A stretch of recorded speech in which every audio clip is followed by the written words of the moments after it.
Hello cricketers, time వచ్చి early morning 3:54 అయింది. Train అయితే రెడీగా ఉంది. వీరవాసరం వెళ్తున్నాం కౌంటీ మ్యాచ్ కోసం. ఇక్కడ నుండి జర్నీ వచ్చేసి 2 hours 40 minutes ఉంది. మరి అక్కడ కలుద్దాం గ్రౌండ్లో.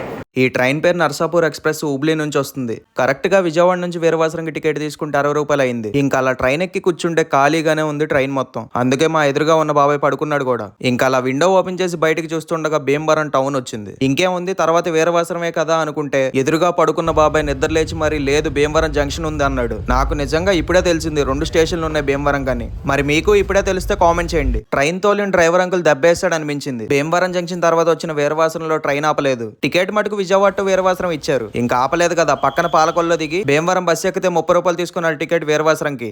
పర్లేదు, పాలకొల్లు నుంచి పక్కనే అనిపించింది. 8 kilometers ఉంది. ఎర్లీ మార్నింగ్ కదా, పైగా పల్లెటూర్లు, ఆ చెట్లకి మంచి బాగా ఉంది, మనకు కూడా మజాగా ఉంది. డెస్టినేషన్ లో దిగ్గానే కడుపులో ఆకలి మామూలుగా లేదు. అందుకే కడుపు నిండా టిఫిన్ చేశాను. టేస్ట్ చాలా బాగుంది. ఇంకా తినేసి గ్రౌండ్ కి వచ్చాను. ఎప్పుడు సల్వాబాయ్ వీడియోలో చూడటమే గానీ ఫస్ట్ టైం అనే చెప్పాలి నేను రావడం. గ్రౌండ్ చాలా బాగా మెయింటైన్ చేస్తున్నారు అనిపించింది, ఎక్కడా చెత్త లేకుండా. ఇది ఒకప్పుడు పాలిటెక్నిక్ కాలేజ్ అట. ఫైనల్ గా గ్రౌండ్ కి అయితే రీచ్ అయ్యాం. మరి కొద్దిసేపట్లో మ్యాచ్ అయితే మొదలవుతుంది. టైం వచ్చి 8 అయింది. మ్యాచ్ స్టార్ట్ అయ్యేసరికి 11 అవుతుంది. అప్పటి వరకు వెయిట్ చేయాల్సిందే. Wait and watch. కొంతసేపటికి సెల్వాబాయ్ వచ్చాడు గ్రౌండ్ కి. పిచ్ మొత్తం క్లీన్ చేసుకున్నాడు. వచ్చిన వెంటనే ఒక కౌంటీ సెట్ చేసుకున్నాడు. త్రో బౌలింగ్ కి 76 runs కొట్టాలి 5 overs. చాలా సులువుగా కొట్టేశాడని చెప్పాలి. 76 పరుగులు. నిజం చెప్పాలంటే 3 overలకే కొట్టేశాడు. ఈ మ్యాచ్ ని కూడా తీశాను, చాలా బాగుంటాయి ప్రతి షాట్స్. మన పేజ్ లో పెడతాను, మిస్ అవ్వకుండా చూసేయండి. వచ్చి దాదాపుగా 4 గంటలైంది. టైం వచ్చి 11:30 అయింది. కౌంటీ మాటికి ఇంకా స్టార్ట్ అవ్వాల. నాకైతే నిద్ర స్టార్ట్ అయింది. మ్యాచ్ అయితే స్టార్ట్ అవబోతుంది. మరి ఎవరు గెలుస్తారో చూసేద్దాం. హైలైట్స్ లో చూపిస్తాను, వచ్చేయండి. కౌంటీ కోసం ఎంత దూరం ఎందుకు వచ్చామంటే పెద్ద కౌంటీ అనే చెప్పాలి. దర్శి ఏకే బౌలింగ్, నర్సాపురం చిన్న బ్యాటింగ్. 5 overs 81 runs. ఫస్ట్ బంతి ఆఫ్ స్టంప్ మీదుగా 2 runs వచ్చాయి. ఈసారి కట్ షాట్ ద్వారా 6 కొట్టాడు.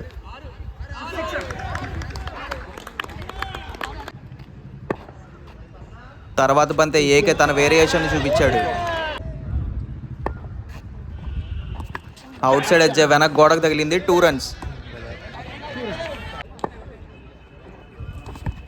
ఈసారి టాప్ ఎడ్జ్ కీపర్ చేతిలోకి బంతి. నిజంగా ఎక్సలెంట్ క్యాచ్ అని చెప్పాలి. నేనైతే పట్టలేడు అనుకున్నా. ఫస్ట్ ఓవర్లోనే ఫస్ట్ వికెట్ ని కోల్పోయాడు చిన్న.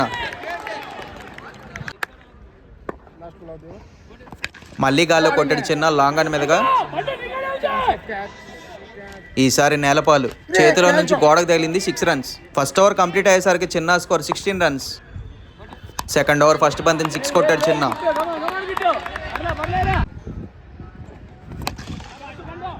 తర్వాత బంతి లాంగ్ అండ్ ఫీల్డర్ చేతిలో కొట్టాడు. 2 wickets కోల్పోయాడు.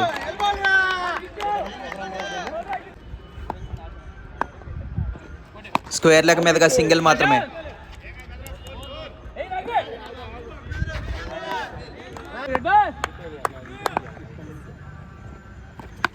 ఈసారి టాప్ ఎడ్జ్ మళ్ళీ కీపర్ దగ్గరికి బంతి. 3 wickets గోన్. మరి 3 wickets కోల్పోయాడు చిన్న. 2 wickets ఉన్నాయి. మరి మ్యాచ్ని గెలుస్తా లేదో మీరే చూసేయండి.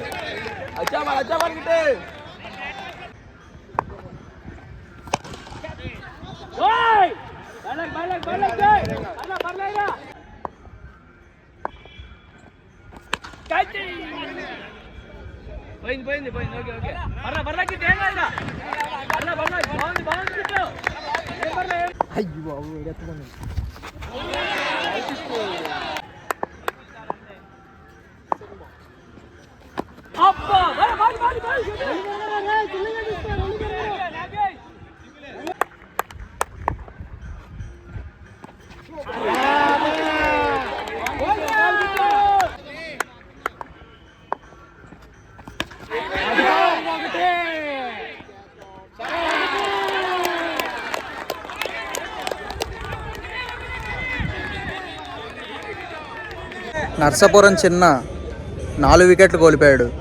మ్యాచ్ గెలవాలంటే 14 బంతుల్లో 50 పరుగులు చేయాలి. మరి చేస్తాడో చూద్దాం.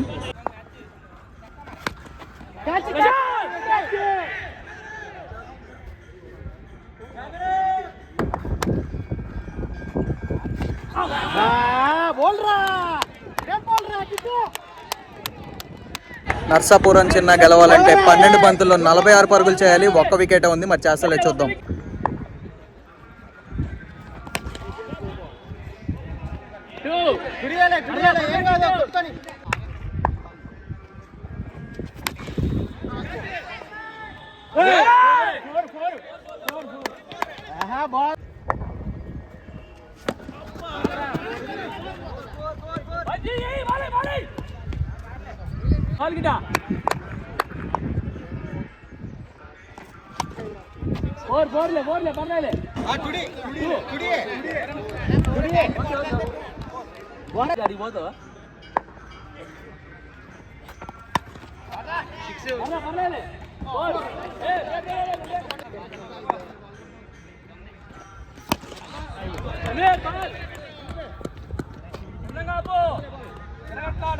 నజీర్ భాయ్ ఎంత కొట్టాలి?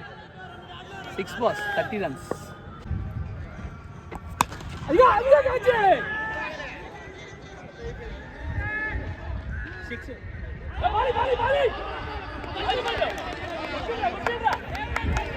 ఐదు బంతుల్లో 30 పరుగులంటే 5 దెబ్బలు కొట్టాలి. మరి కొడతాడో లేదో చూద్దాం.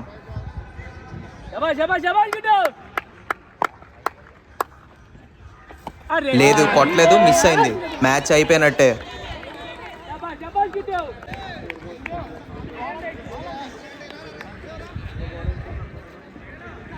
ఫస్ట్ కౌంటీ అయితే ముగిసింది. ఏకే 30 రన్నులతో 1 సైడ్గా గెలిచాడు నర్సాపురం చిన్న మీద. సెకండ్ కౌంటీ కూడా మరి కొద్దిసేపట్లో స్టార్ట్ అవబోతుంది. మరి అది ఎవరు గెలుస్తారో చూసేద్దాం. సెకండ్ కౌంటీ గురించి 2 గంటల పాటు డిస్కషన్ జరిగింది.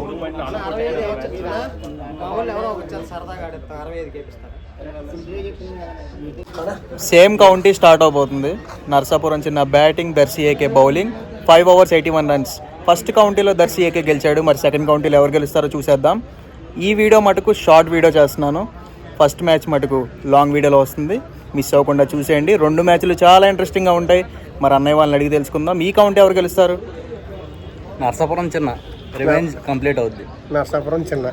ఇంకా గ్రౌండ్ దగ్గర నుండి ఆటో ఎక్కి భీమవరం స్టేషన్ దగ్గరకు వచ్చాం. ఇవాళ ఎండ బాగా ఉంది, మామూలుగా లేదు. బాగా అలసిపోయా. భీమవరం టౌన్ కాదు, భీమవరం జంక్షన్.